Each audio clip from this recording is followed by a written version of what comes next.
Hey guys, I wanted to put together a quick Easter message for you guys, especially since we missed Christmas this last year. And I'm just kind of thinking of what we've done in the past and what we haven't done already. I don't necessarily want to beat a dead horse, but I don't want to also belittle the message of what's important. Now, just as a quick side note, I got Skills from McCall on the perch, and so if he makes his way over here, great. If he doesn't, then so be it. But if you hear some background noise, you could assume that's him. And so this year, with this message, I kind of want to reiterate some very important things and kind of take you back to the basics a little bit. And so because of that, we're going to start in the Bible. Now, I'm going to try to do this all in one take, and I'm not going to do a lot of editing with this video. So I'm not going to have the stuff on the screen, but if you have a Bible or have a digital version of the Bible, I do recommend you opening it up and following along. But we're going to start in the very first chapter of the very first book in the Old Testament, Genesis 1:1. So I got my digital version Bible right here. And it says, "In the beginning, God created the heavens and the earth. Now the earth is formless and void, and darkness is over the surface of the deep. And the Spirit of God was hovering over the waters." So with that, I just wanted to reiterate, who created the earth? God. Now, we're going to fast forward to the next passage we're going to quickly look at. And this is in the book of John. It's the fourth book in the New Testament. You got Matthew, Mark, Luke, and John. And this is written by the disciple that self-proclaimed the one that Jesus loved. Not to reference a homosexual kind of love, but a phileo love, a friendship love, within the 12 disciples, there was an inner circle of disciples, and we had Peter, John, and James. And so he was within that inner circle. He was really close with Jesus. And this is the one who wrote this chapter, or this book. So John 1:1, he says, "In the beginning was the Word. The Word was with God, and the Word was God." So, pause right there. You've got God, and you get the Word. Two separate entities. But it says Word was with God and Word was God. So they're two separate entities, but they are both God. So I just want to make sure you're following along here. And he says, through him, he says, he was with God in the beginning. He says, through him, all things were made. Without him, nothing was made that has been made. So, rewind us back to Genesis 1:1. Who created the heavens and the earth? God. Now, fast forward to John 1:3. Through him, all things were made. Nothing was made that wasn't made through him. So he is reiterating that Jesus, is not only God, but he's a creator God. So Genesis 1:1, that brings us back to Jesus. Genesis 1:1, Jesus created the world. Now, farther along in Genesis 1, Jesus makes the world. He makes the sky. He makes the oceans. He makes the heavens and the stars. He makes the plants, the earth, the birds, everything. And then John 1:3 says, he made everything, referring to Jesus.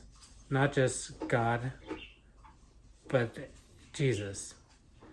So this is very kind of a vital thing to think about, because it's one thing to think about Jesus, it's one thing to think about God. And I know that we say that Jesus is God. And in this passage, they're really delineating between the two. They're saying that Jesus created everything, and so because of that, Jesus is God. So, with that foundation in mind, this really kind of puts a nail in the coffin with a lot of other cults, such as Jehovah's Witnesses, that say that Jesus was a God, according to their New World Translation, or Islam that says that Jesus is just a prophet. Here they're saying that Jesus was God. Jesus was the creator God. Jesus created everything in the earth, and nothing that was made that has been made other than through Jesus. So let's keep reading through this passage here in John. It says, "In him was life, and that life was the light of all mankind. The light shines in darkness, and the darkness was not overcome. There was a man sent from God, whose name was John Baptist. He came as a witness to testify concerning that light, and through him all might believe. He himself was not the light, he only came to witness the light. The true light that gives light to everyone was coming from the world, and coming into the world. He was in the world, and through the world was made through him. The world did not recognize him. He came into that of his own, but his own did not receive him. Yet to all who did receive him and believed in his blessed name, he gave the right to become children of God." So let's kind of stop there. He's saying that Jesus came into this world, Jesus made the world, and then Jesus, the Creator God, came into the world, and the world did not recognize him. He came to his own brethren, his own Israelites, and they did not receive him. This is literally the mission of Jesus and why he came into the world. He knew that we were in darkness. He knew that we were not going to receive him, but he still did it anyways. You know, one thing that gets asked often is, if Jesus knew how bad and how messed up the world would become, why would he have done it? Why would he subject himself to all that punishment? Why would he allow that to happen? And it's quite simple. We are not too much different now than what they are then. Yeah, we have computers, we have the internet, we have the publishing house. We could have any book we want within just a finger of our tips. You know, we could read just about any book we want in our digital tablets, our laptops, our phones even. You know, they had no concept of a phone back then. But still, their attitudes were not too much different. Their attitude of lust, attitude of anger, pride, attitude of resentment, all those things, they were just as much back then. Yet God at that time came to save them, and God at this time came to save us. He came into the world, and what happened when he came into the world? You have King Herod trying to kill him within months of his birth. Then after that, he has to escape to Egypt. He comes back, and so many times throughout his entire ministry, his own kinsmen tried killing him. His family thought that he was insane. At one point, his family came, his mother and brothers came to try to take him and gently whisk him away back home because they thought that he kind of lost it. And when he refused to go with them, saying, "You guys are my brothers, you guys are my mothers, you guys received me," and they don't understand. Jesus came into the world. He knew what rejection was. He knew what pain was. He knew everything that we did, and he knew what we went through on a daily basis. You go and you stub your toe, he's done that several times. People have gone through hunger pains and starvation. He went through a 40-day fast and knew what it was like to go through hunger. He knew what it was like to be tempted. During the fasting, it says Satan came to him several times saying that if you worship me, I'll give you food. You worship me, I'll make you ruler of everything. You worship me, and you will have so much power that you won't know what to do with. Of course, Satan had no authority to give him that, and Jesus knew that. But he knew what it was like to be tempted. He knew what it was like to have everything potentially in his power. Even during his own trial, Jesus said, if I wanted to, I could call down legions of angels and they would rescue me. Jesus knew that he had all his power at his fingertips, but he allowed himself to go through it. So it's not like Jesus completely was blindsided. It's not that he was completely oblivious to everything. He knew what was going to happen. He knew what kind of people would come around 2,000 years later. He knew the technologies that we'd have at this time of day, but he still did it anyways. He did it because he loves us. Jumping to a different passage in Isaiah 53, he says, "Who has believed our message? To whom was the arm of the Lord had been revealed? He grew up before him like a tender shoot, like a root on dry ground. He had no beauty or majesty to attract us to him, nothing in appearance that we should desire him.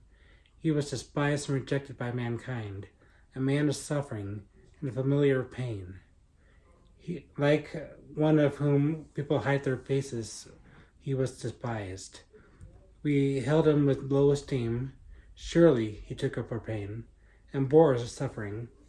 Yet we considered him punished by God, stricken by him and afflicted. He was pierced for our transgressions. He was crushed for our iniquities. The punishments that brought us peace was on him, and his wounds were healed. And like sheep we had all gone astray. Each of us turned our own ways, and the Lord had laid on him the iniquity of us all. He was oppressed and afflicted. He did not open his mouth. And he was led like a lamb to slaughter, and the sheep was like shearers is silent. But he did not open his mouth. By oppression and judgment he had taken away, by oppression and judgment he was taken away. Yet two of his generation protested, for he was cut off from the living. For the transgression of my people he was punished. He was assigned the grave with the wicked, and with the rich in death, though he had done no violence, nor was there any deceit in his mouth. Yet the Lord's will to crush him, and cause him to suffer. And through the Lord makes in his life an offering for sin. He will see his offspring. He will see his offspring prolong his days, and the will of the Lord will prosper in his hand. And he has suffered, he will see the light of life and be satisfied." So in here, once again, Jesus knew what he was getting into. This prophecy was made hundreds of years before he was even born. And guess who gave Isaiah the prophecy? God. And who was God? Jesus. Jesus knew what was going to happen. Jesus knew when he was going to die, how he was going to die, and why he was going to die. None of this caught him off guard. Our attitudes did not catch him off guard. Of course, in the time, pain is pain. In the time, of course, if there's any other way around this, he was conflicted. It says in the Bible that he sweat blood. Now, ironically, now in modern science, we have found that there are certain situations where certain people can be in so much anguish and so much distress that blood vessels near their skin can burst and they could actually sweat blood, just like the Bible said. Of course, back then they had no way to understand that, but now we do. Back then, we just know more now than we did back then. But the more we know now, it confirms what the Bible says. Even as far as when it says that they stabbed him in the side and blood and water came out, now that's scientifically confirmed that when you die, your blood coagulates and separates, and so a clear liquid would come out, which would look like water, right next to blood. So once again, all this stuff confirms what the Bible testifies within and about Jesus. So you can have a good amount of assurity that is accurate, that this is what Jesus really said and did and believed, that he really wasn't caught off guard. He knew how I would be. He knew how you would be. He knew what was going to go on. And he did it anyways, because he loved us. Now, one last thing to consider.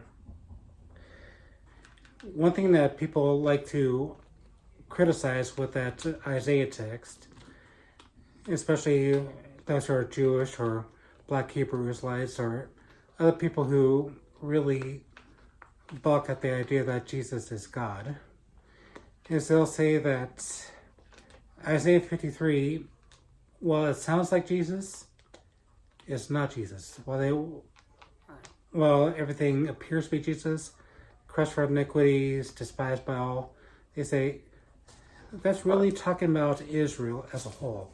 That's talking about the country. That's not talking about any one man. That's not talking about a person. That's just Israel, the people as a whole. And they'll try to say that the passages before Isaiah refer to the nation of Israel, and even some passages after Isaiah refers to the nation as a whole. And that's a fair criticism, except for one important thing. It says in there that they were crushed. You could argue, when was the last time Israel got crushed? Yes, they're in wars, but it says on there that their sin, their punishment was a payment by God. It says on here that he bore their sins. You could mention, let's say, the Holocaust. That was a terrible incident. But can we really say that with the Holocaust, that really paid for the sins of all mankind? Would even the Jews want to really make that connection? Can you say that Israel is ugly and homely and no one wants to... Oh, that's great. Can you really say that Israel is stricken and no one wants to be around them? That people turn their heads away from them because they are so wretched? Well, perhaps during the Holocaust when they were starved and really depraved, but that's really a far cry for the nation of Israel, for the people, the entire just the entire people group that we know, Jews. That really is a tough connection to make. When you look at it, it is clear that they're talking about a servant. They're talking about an individual.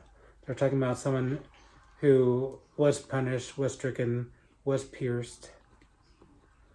You know, you could argue that the Jews may have been gassed, but they weren't pierced. They may have been whipped at the concentration camps, but they weren't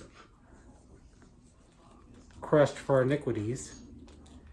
You know, to try to make that connection is a really tough and a very incorrect assumption. And so, with that being said, really, when you look at the entire context as a whole, there's only one person that fits that. Only one person that can be that person, and that really is Jesus. There is really no other person in history, before or now, that could ever come close to that. Even as much as when you read the context to Jews, who really may not know the Hebrew Bible all that well, when you ask them, what does that sound like?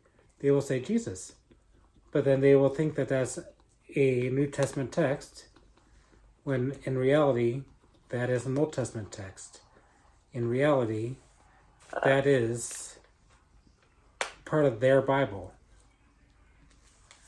They may not fully understand their Bible, but that is part of their Bible. So, with that being said, once again, just to kind of come full circle, God created the world. Jesus was that creator God. And because he was God, he knew who we were. He knew his creation. He knew what we would become. He knew how we would be. Nothing was a surprise to him, and he did it anyways. He did it because he loved us, and he did it because he wanted best for us. So with that being said, I wanted to wish you a happy Easter. I wanted to wish you the best moving forward. And you could try to expect more frequent videos. I'm trying to streamline things so it's easier to process and easier to upload without too much back end on my part. But anyways, let me just kind of close in a quick prayer and we'll get this off to you. Dear Heavenly Father, thank you for today. I pray that you be with us and guide us. I pray that you show us your wisdom. And I pray that you bless us, Lord. We thank you for coming and dying for us. We thank you for everything you've done for us. And I pray that you guide us moving forward. I pray this in your name. Amen. So with that, Maranatha, God be with you. And see you later. Bye.